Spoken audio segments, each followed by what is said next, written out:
Welcome back to Breslov.org. In Breslov history, there was a time period that Rebbe Nachman had a association with the enlightened Jews of Uman, the Maskilim.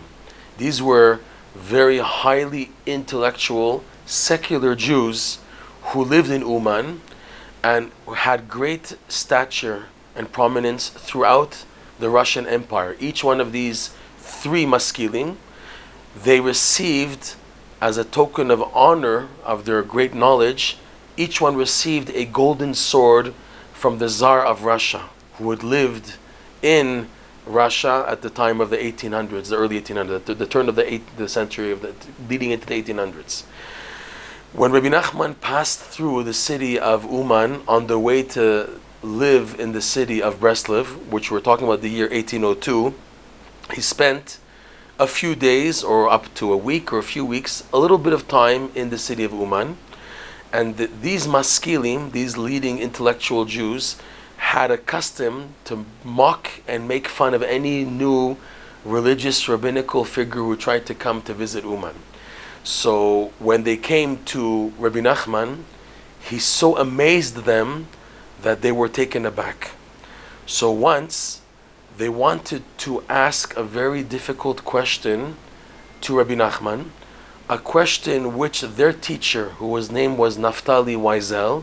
Naftali Weisel was one of the leading disciples of Moses Mendelssohn from Berlin, from Germany, who started the Reform Enlightened movement. Naftali Weisel wrote a book called Yein Levanon, and this Naftali Weisel had a very deep question and he couldn't answer that question. They thought, let us pose this question to Rebbe Nachman. Maybe, seeing how wise he is, he can answer us. As soon as they walked into Rebbe Nachman's room, Rebbe Nachman asked himself the question that they wanted to ask him, and he answered it with a satisfactory answer. They were blown away.